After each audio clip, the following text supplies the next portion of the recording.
केंद्रीय मंत्रिमंडळ बैठकीमध्ये 1 वर्ष नीटच्या परीक्षा पुढे ढकलण्यासवर संमती झालेली आहे। या संदर्भाचा निर्णयही घेण्यात आलेला आहे आणि हा अध्यादेश आता राष्ट्रपतीकडे पाठवण्यात आलेला आहे। राष्ट्रपती या अध्यादेशावर स्वाक्षरी करणार आहेत आणि त्यानंतर लगोलग संपूर्ण देशभरामध्ये हा अध्यादेश लागू केला जाणार आहे। सर्वात महत्त्वाचं म्हणजे की मुख्यमंत्री देवेंद्र फडणवीस आणि विनोद तावडे यांनी वारंवार पाठपुरावा केला होता। महाराष्ट्रामध्ये 4,10,000 विद्यार्थ्यांनी सीईटीची परीक्षा दिलेली आहे, त्यामुळे या विद्यार्थ्यांचं भवितव्यच टांगणीला लागलं होतं। मात्र नरेंद्र मोदी यांची मुख्यमंत्र्यांनी भेट घेतल्यानंतर मोदींनी आश्वासन दिलं होतं की या संदर्भात लगेच तोडगा काढला जाईल, विद्यार्थ्यांचं नुकसान केलं जाणार नाही। त्याचबरोबर सुप्रीम कोर्टामध्ये जायचं का अध्यादेश काढायचा हा पर्याय समोर होता, मात्र कायदेशीर सल्ला घेण्यात आलेला आहे आणि सुप्रीम कोर्टाचं कुठेतरी अवमानना होते का हे सुद्धा पाहण्यात आलेलं आहे आणि कायदेशीर सल्ला घेऊनच नंतर जे.पी. नड्डा यांनी प्रस्ताव ठेवला आणि त्याला आजच्या बैठकीमध्ये संमती देण्यात आलेली आहे। लाखो विद्यार्थ्यांना हा दिलासा म्हणावा लागेल। नीट परीक्षेबाबत दिलासा मिळाला हे समजतात मुंबई आणि महाराष्ट्रभरातल्या विद्यार्थी आणि पालकांनी एकच जल्लोष केला। गेल्या काही दिवसापासून नीटच्या परीक्षेवरून विद्यार्थी आणि पालकांमध्ये चिंतेचं वातावरण होतं, त्यामुळे नीटचा तिढा सुटला आहे हे समजताच विद्यार्थ्यांनी पालकांनी आनंद साजरा करत नीटचा विषय सोडवण्यासाठी ज्यांनी ज्यांनी मदत केली त्या सगळ्यांचे आभार मानले। या निर्णयामुळे महाराष्ट्रभरातल्या 4 लाख विद्यार्थ्यांना मोठा दिलासा मिळाला आहे। मॅनेजमेंटचा दुसऱ्या वर्षाचा पेपर घरी बसून सोडवणाऱ्या विद्यार्थिनीला आणि तिने सोडवलेला पेपर पुन्हा उत्तरपत्रिकांच्या गठ्ठ्यामध्ये ठेवणाऱ्या शिपायाला पोलिसांनी काल सापळा रचून ताब्यात घेतलेला आहे। ही विद्यार्थिनी कार केल्याचं काही शिवसैनिकांचं म्हणणं आहे आणि शिवसैनिकांनी पोलिसांना हाताशी धरून हा प्रकार काल उघडकीस आणला। या संदर्भात 2 जणांविरुद्ध गुन्हा दाखल करण्यात आलेला आहे। मात्र या विद्यार्थिनी विरोधात अजून कुठलाही सबळ पुरावा न मिळाल्याचं सांगत पोलिसांनी अद्याप तिच्यावरती कुठलाही गुन्हा दाखल केलेला नाहीये। नागपूर विद्यापीठांतर्गत येणाऱ्या एकूण 203 महाविद्यालयांची संलग्नता रद्द करण्याची शिफारस शिक्षण विभागाने दिली आहे। विद्यार्थ्यांची पटसंख्या, शिक्षक आणि मूलभूत सोयी अशा विविध 53 मुद्द्यांवर हा ठपका शिक्षण विभागाने ठेवला आहे। यासंबंधी सोयी पूर्ण नसल्याची तक्रार शिक्षण विभागाने केली आहे आणि तशी शिफारस राज्य सरकारला दिली आहे। एकूणच राज्य सरकार यावर काय निर्णय घेत आहे बघणं अतिशय महत्त्वाचं आहे, पण एकूणच महत्त्वाचं म्हणजे त्याहीपेक्षा जास्त आहे की विद्यार्थ्यांच्या आता भविष्यावर काय परिणाम होतो याकडे आता सर्वांचं लक्ष लागलं आहे। राज्यातल्या आदिवासी आश्रमशाळांमध्ये संगणक शिक्षणाची दुरावस्था आहे। या ठिकाणी लाखो रुपयांचे घेतलेले संगणक हे धूळ खात पडले आहेत आणि त्यामुळे त्यांचं भंगार आता आश्रमशाळांना सांभाळावं लागतंय। या आश्रमशाळांमध्ये शिक्षकांची सुद्धा दुरावस्था आहे। शिक्षक शिकवायला नसल्यामुळे हे संगणक आता भंगारात विकावे लागणार आहेत। अनेक वर्षांपासूनचे हे संगणक आता आउटडेटेड झाल्यामुळे आदिवासी विद्यार्थी संगणक शिक्षण विनाच शिकत आहे, अशी परिस्थिती पूर्ण राज्यामध्ये दिसून येत आहे। इंग्रजी माध्यमाच्या विद्यार्थी आणि पालकांची शाळांकडून होणारी लूट दरवर्षीप्रमाणे याही वर्षी सुरू आहे। शैक्षणिक वर्षाच्या सुरुवातीलाच पालकांवर बेकायदेशीरपणे फी वाढीचा प्रस्ताव शाळांनी ठेवलेला आहे। त्याच्या विरोधात आज नाशिकमध्ये भव्य मोर्चा काढण्यात आला। जिल्हा परिषदेचे शिक्षण अधिकारी यांची पालकांनी भेट घेतलेली आहे आणि त्यांना या संदर्भात तक्रार दिलेली आहे। शिक्षण मंत्र्यांनी यावर कठोर कारवाई करावी, ज्या शाळा बेकायदेशीरपणे फी घेत आहेत त्यांना धडा शिकवावा अशी मागणी नाशिकमधून करण्यात आली आहे। दुष्काळामुळे त्रस्त असलेल्या थकबाकीदार शेतकऱ्यांना आता राज्य सरकार दिलासा देणार आहे। त्यांचं कर्जाचं पुनर्गठन करताना निम्मे व्याज हे सरकार भरणार आहे। 2012-13 पासून असलेले थकबाकीदार शेतकरी यामध्ये त्यांचा फायदा होणार आहे आणि येत्या काळामध्ये इतकंच नाही तर एकूण मुंबई बँक, रायगड बँक, वेगवेगळ्या बँकांकडून 3,000 कोटी रुपये घेऊन राज्य सरकार एकूण 4,000 कोटी शेतकऱ्यांना पुन्हा कर्ज देण्यासाठी तयारी करत आहे। त्यामुळे येत्या काळामध्ये शेतकऱ्यांना नक्कीच दिलासा मिळणार आहे। भैया देशमुख यांच्या जनहित शेतकरी संघटनेनं सोलापूर विजापूर हायवेवर रास्ता रोको आंदोलन केलं। दक्षिण सोलापुरातील शेतकऱ्यांना पिण्याच्या पाण्याची सोय व्हावी, त्यांच्या जनावरांसाठी चारा छावण्या उघडाव्यात अशी मागणी त्यांनी करत हा रास्ता रोको केला। हा रास्ता रोको केल्यामुळे दोन्ही साईडची वाहतूक 2 तास ठप्प झाली होती। दक्षिण सोलापुरातील शेतकऱ्यांच्या मुलांची फी माफ व्हावी तसेच ॲडमिशन फी माफ व्हावी अशी मागणी त्यांनी यावेळी केली। अखेर तहसीलदारांना त्यांचं निवेदन स्वीकारावं लागलं आणि त्यांच्या भावना सरकारपर्यंत पोहोचवण्याचं आश्वासन तहसीलदारांनी दिलं। संदीप सावंत मारहाण प्रकरणात हायकोर्टानं निलेश राणे यांना 23 मे पर्यंत चिपळूणच्या पोलीस स्टेशनमध्ये हजर राहण्याचे आदेश दिले होते। या आदेशाचा मान राखत आज निलेश राणे चिपळूण पोलिसांना शरण आले। शरण आल्यानंतर चिपळूण पोलिसांनी निलेश राणे यांना अटक केली आणि अटक केल्यानंतर त्यांना चिपळूणच्या कोर्टामध्ये हजर करण्यात आलं।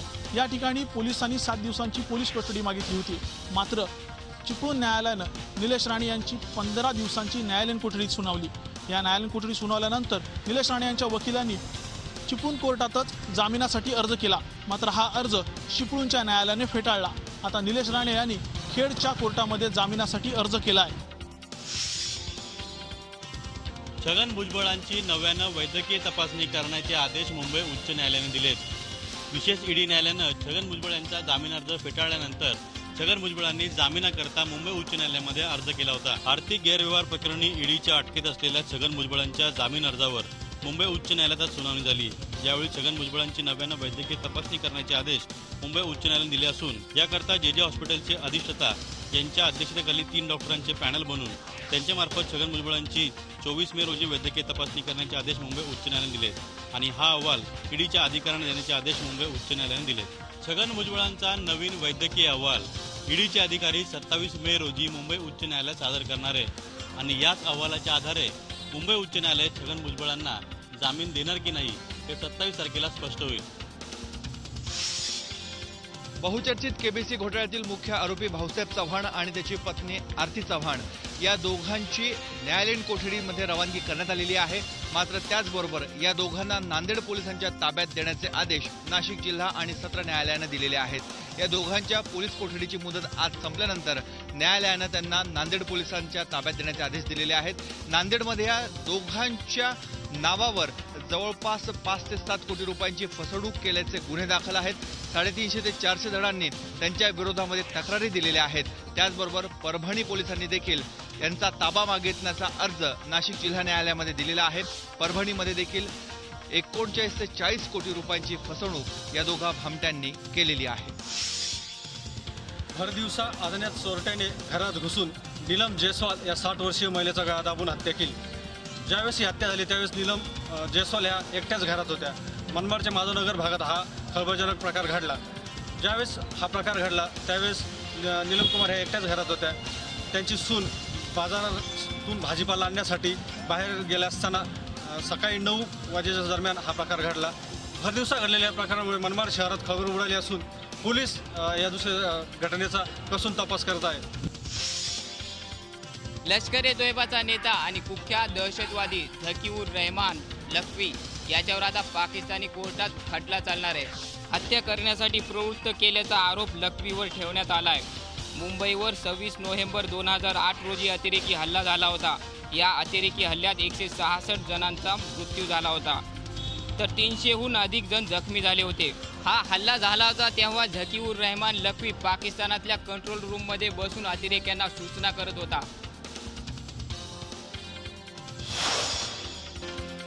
भंडारा जिल्ह्यात आज अवकाळी पावसाने अचानक हजेरी लावली तर वादळी वाऱ्यासह बरसलेल्या पावसामुळे नागरिकांची चांगलीच तारांबळ उडविली।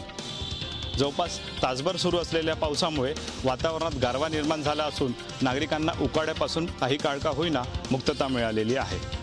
तर या अवकाळी पावसाचा फटका रब्बी पिकांना देखील बसलेला आहे। पावसाळ्यापूर्वी नाले सफाईची आणि रस्त्यांची कामे पूर्ण केली जाणार असल्याचा दावा मुंबई महापालिकेने केला आहे, परंतु साफ केलेले नाले काही दिवसातच भरत असल्याचा अनुभव मुंबई महापालिकेला येतोय। मान्सूनपूर्व नाले सफाई आणि रस्ते कामांच्या सद्यस्थितीबाबत अतिरिक्त आयुक्त संजय देशमुख यांनी पत्रकार परिषद घेतली। यावेळी त्यांनी नाले सफाईच्या कामात यंदा कुठलाही घोटाळा होऊ नये यासाठी पूर्ण खबरदारी घेतली असल्याचं त्यांनी सांगितलं। मिठी नदीची आतापर्यंत 76%, मोठ्या नाल्यांची 66% तर छोट्या नाल्यांची 35% कामे पूर्ण झाली असल्याचा दावा केला आहे। पाणी साठण्याची ठिकाणेही कमी केल्याचा दावा महापालिकेने केला आहे। रस्त्यावर पडलेल्या खड्ड्यांची माहिती देण्यासाठी पालिकेने नवे मोबाईल ॲप आणले आहे। या ॲपच्या माध्यमातून खड्ड्यांचे फोटो अपलोड केल्यास 48 तासांच्या आत हा खड्डा दुरुस्त केला जाणार आहे। मुंबई महापालिका आता पाणी साठणार नसल्याचा दावा करत असली तरी दरवर्षीप्रमाणे यंदाही पावसाच्या पाण्यात हे दावे वाहून जाऊ नयेत एवढीच अपेक्षा। संपूर्ण महाराष्ट्रामध्ये पाण्याचा दुष्काळ पडलेला आहे, पाणी टंचाई झालेली आहे. प्रत्येक महानगरपालिकेने पाणी कपात केलेली आहे. त्यात ठाणे महानगरपालिकेने 40% पाणी कपात केलेली आहे आणि दर 3 दिवसांनी ठाणेकरांना पाणी मिळत आहे. अशी कंडिशन असताना ठाणे महानगरपालिकेला एकीकडे पाणी वाचवा असं मोठ्या तोऱ्याने आवाहन करत आहे, तर दुसरीकडे मात्र ठाणे महानगरपालिकेचा बेजबाबदारपणा, एक ढोंगेपणा समोर येत आहे. विटामध्ये एक टाकी आहे, गेली 10 ते 12 वर्षापासून बांधलेली टाकी आहे. दशलक्ष पाणी ह्या टाकीत राहू शकतं अशी ह्या पाण्याच्या टाकीची कॅपॅसिटी आहे. परंतु गेली 10 ते 12 वर्षापासून ही टाकी यूजच झाली नाही, या टाकीचा वापरच झाला नाही अशी धक्कादायक माहिती समोर आलेली आहे. जर या पाण्या टाकीचा वापर केला तर विटावा भागात आणि कळवा भागातची मोठी पाणी टंचाई दूर होऊ शकते, तिथल्या लोकांना पाणी मिळू शकतं. परंतु ठाणे महानगरपालिका मात्र झोपलेली आहे. हे अधिकारी कधी जागे होणार याकडेच आता विटावाकरांचं आणि ठाणेकरांचं लक्ष लागलं आहे. सर्वात महत्त्वाचा रस्ता मुंबई नाशिक महामार्ग 1982 साली बांधण्यात आला आणि ह्या महामार्गाची दुरुस्तीचं काम आता थोड्या दिवसातच सुरू होणार आहे. एकंदरीतच हे काम 15 दिवस चालणार आहे. त्याचबरोबर ह्या पुलावरील जो थर आहे डांबराचा तो कमी करण्याचंही काम करण्यात येणार आहे. या सर्व कामाला 15 दिवस लागणार आहे आणि त्यामुळे हा रस्ता बंद असणार आहे. हा रस्ता बंद झाल्यानंतर कुठचे मग पर्यायी मार्ग असतील तर ते पर्यायी मार्ग असे असणार आहेत. नाशिककडून मुंबई अथवा घोडबंदरला जाणारी हलकी वाहनं रांजणोळी मानकोली मार्गे कशेली पूल किंवा पारसिक मार्गे ठाणे शहरात येणार आहेत. नाशिककडून मुंबईला जाणारी जड वाहनं येऊल फाटामार्गे गांधारी ब्रिज, कल्याण ब्रिज इथून कळंबोलीवरून नवी मुंबई मार्गे वाशी पुलावरून पूर्व द्विगतीत मार्गावरून ठाण्यात प्रवेश करतील. तसेच नवी मुंबई इथून येणारी सर्व प्रकारची वाहने ही पूर्व द्विगतीत मार्गाने ठाण्यात प्रवेश करतील. असे 3 महत्त्वाचे बदल ठाणे वाहतूक पोलिसांनी केलेले आहेत. यासाठी खास करून 20 अधिकारी त्याचबरोबर 200 कामगारांची फोर्स देण्यात असणार आहे. त्याचबरोबर स्थानिक पोलिसांची मदत घेण्यात येणार आहे. खास करून जे कल्याणवरनं किंवा नवी मुंबईवरनं किंवा मग नाशिकवरनं ज्या भाज्याच्या गाड्या येतात त्यांची मोठी वाहतूक कोंडी सहन करायला लागणार आहे. परंतु ह्या 15 दिवसात कुठेही वाहतूक कोंडी होऊ नये ही मोठी जिम्मेदारी वाहतूक पोलिसांवरती असणार आहे. पिंपरी चिंचवडच्या महापौर शकुंतला धराडे आणि राष्ट्रवादीच्या काही नगरसेविकांनी नुकत्याच केलेल्या सिक्कीम दौऱ्याच्या विरोधात शिवसेनेच्या सदस्यांनी आज सर्वसाधारण सभेत जोरदार घोषणाबाजी केली. सिक्कीम दौरा म्हणजे अभ्यास दौरा नव्हे तर हा पर्यटन दौरा होता अशा खोचक शब्दात शिवसेनेनं राष्ट्रवादी काँग्रेसच्या नगरसेविकांवर टीका केली. राष्ट्रवादी काँग्रेसनंही त्याला पलटवार करत अभ्यास दौऱ्यातून बरंच काही शिकण्यासारखं असतं, ते तुम्हाला समजणार नाही अशा शब्दात शिवसेनेच्या सदस्यांना पलटवार केला. एकूणच सिक्कीम दौऱ्यावरून आजच्या सर्वसाधारण सभेत राष्ट्रवादी काँग्रेस विरुद्ध शिवसेना असा सामना पाहायला मिळाला. पुण्यामध्ये स्मार्ट सिटी डेव्हलपमेंट कॉर्पोरेशन कंपनीच्या अध्यक्षपदावरून नवीन वाद उभा राहिला आहे. पुणे शहराचा स्मार्ट सिटी योजनेत सहभाग निश्चित झाल्यानंतर पालिका आयुक्त कुणाल कुमार यांची अध्यक्षपदी निवड करण्यात आली होती. मात्र 2च दिवसांपूर्वी त्यांना या पदावरून हटवून अध्यक्षपदाची सूत्र राज्याचे नगर विकास खात्याचे मुख्य सचिव नितीन करीर यांच्याकडे सोपवण्यात आली आहेत. राज्य सरकारच्या या निर्णयाला सत्ताधारी राष्ट्रवादी काँग्रेसनं विरोध दर्शवला आहे. महापालिकेच्या सर्वसाधारण सभेतही त्याचे पडसाद उमटले. महापालिका आयुक्तांची अध्यक्षपदावरून हकालपट्टी झाल्यानं या योजनेतील प्रकल्प लांबणीवर पडण्याची शक्यता राष्ट्रवादीनं व्यक्त केली आहे. विशेष म्हणजे सुरुवातीला कुणाल कुमार यांच्या अध्यक्षपदाला देखील राष्ट्रवादीनं विरोध केला होता. आता मात्र राष्ट्रवादीला पुन्हा कुणाल कुमारच हवे. एव्हरेस्टवीर रफिकवर सगळीकडूनच अभिनंदनाचा वर्षाव होतोय. औरंगाबादमध्ये तर अभिनंदन सुरू असताना राज्याचे मुख्यमंत्री आणि देशाचे पंतप्रधान यांनी सुद्धा रफिकचं खास अभिनंदन केलं आहे. मुख्यमंत्र्यांनी रफिकचा अभिमान असल्याचं सांगितलं आहे, तर गृहराज्यमंत्री राम शिंदे यांनी सुद्धा रफिकचं अभिनंदन केलं आहे. रफिक परत आल्यानंतर आवर्जून त्याची भेट घेणार आणि त्याचं अभिनंदन करणार असं त्यांनी सांगितलं आहे. एकूणच रफिक औरंगाबादला परतल्यावर त्याचं ग्रँड वेलकम होणार यात शंका नाही. झी 24 तास रहा एक पाऊल पुढे.